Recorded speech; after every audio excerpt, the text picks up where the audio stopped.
Hey Nathan, you know what time of year it is?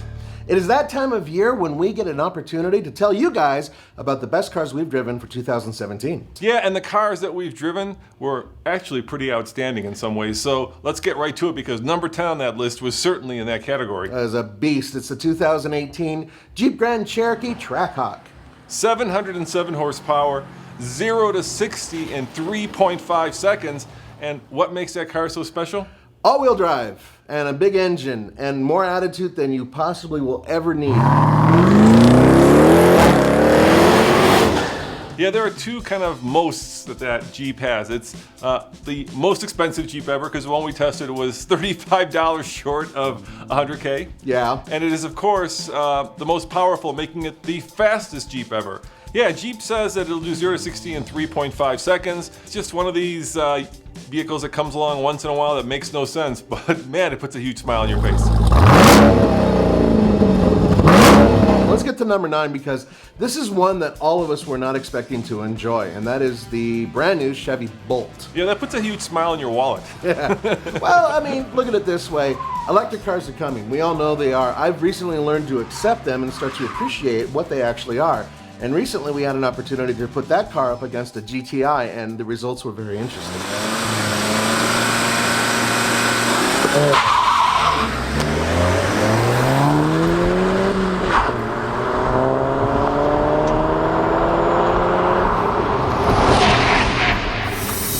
You know, that was actually closer than I expected. That was pretty close. Yeah, that was good. That was not bad. Yeah, real good. All right.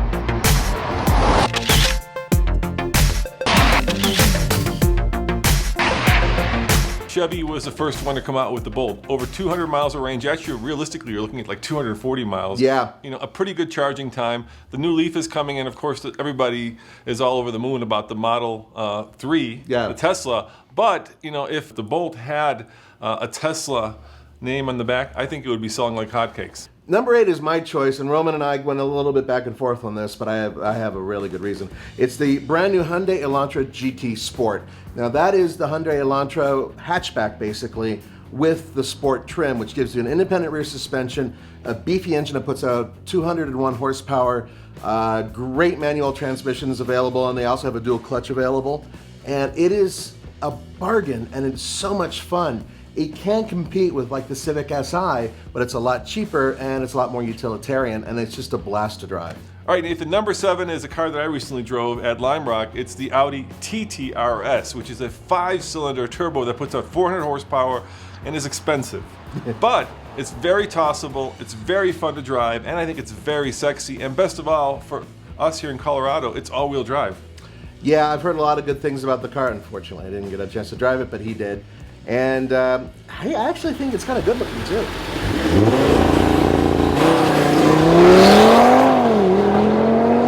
To number 6, which is the Volvo V90 Cross Country. Now we recently had one, and we had an opportunity to take it up Goldmine Hill. That vehicle blew everybody away.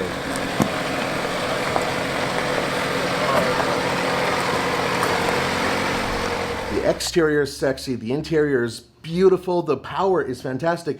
It puts out 316 horsepower, and it is a supercharged, turbocharged engine. And it's something that Volvo's been using in a lot of their vehicles, and it's been a proven entity as a very powerful and economical engine. You know, there are 3 words that very rarely go together, and that is Volvo, lust, and wagon.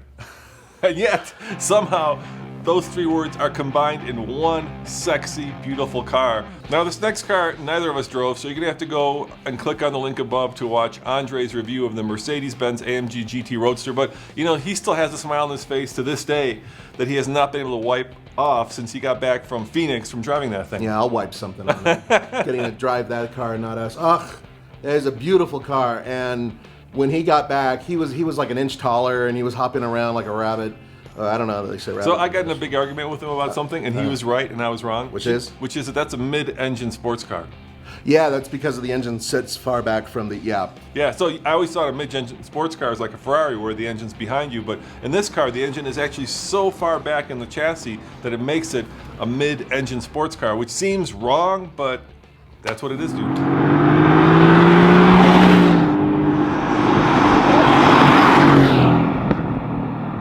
speaking of cars that actually are a bargain, this is the next one on our list, is actually that. Yeah.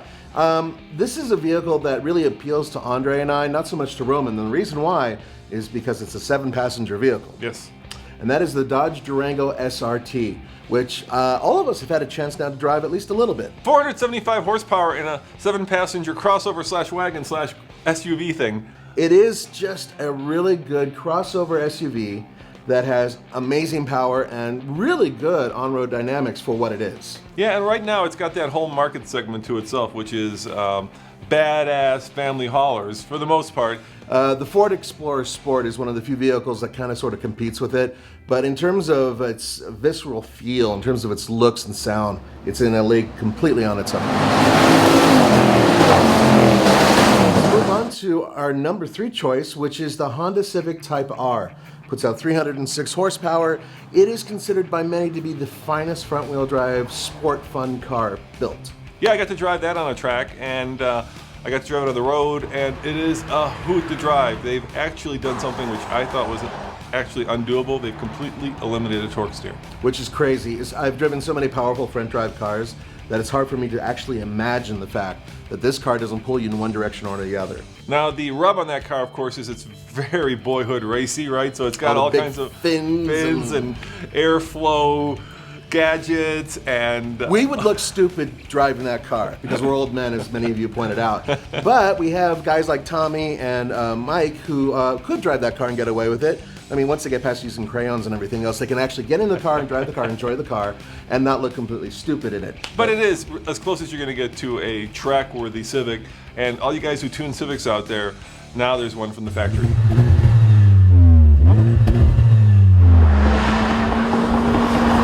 Number 2, that is the Alfa Romeo Giulietta Quattrofoglio. It Very is good. Good Italian accent. Thanks. That's the only time I'm going to get that right. Fast, amazing track car. Absolutely amazing on the track. I know it's broken down a few times in magazine reviews. I know it's expensive. I know that at a distance it looks like a 5 Series BMW. I don't care. It's so sexy and it sounds so good.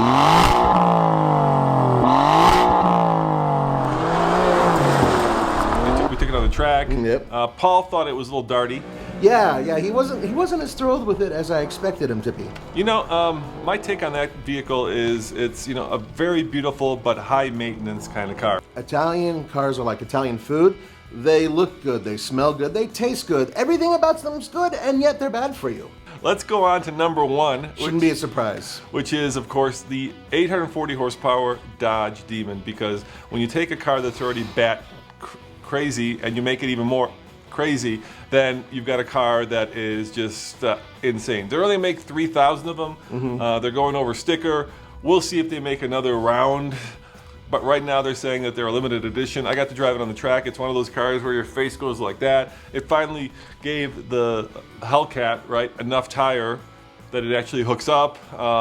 It's just a car that you would expect like somebody like an aftermarket company to make, and not a mainstream manufacturer like Dodge.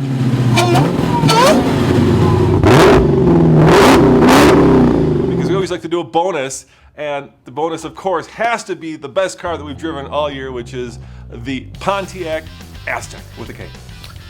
I have not been allowed to drive it too much because they think I'm going to deliberately drive it. I can't stand it. It represents everything that I hate about the old auto industry. And, you know, everybody says, oh, it's so cool and different and everything. And then they drive it, and because the power steering pump is actually giving out intermittently, all of a sudden everybody comes back with sore forearms and everything else. And I look at it and I keep thinking to myself, that would look great on fire.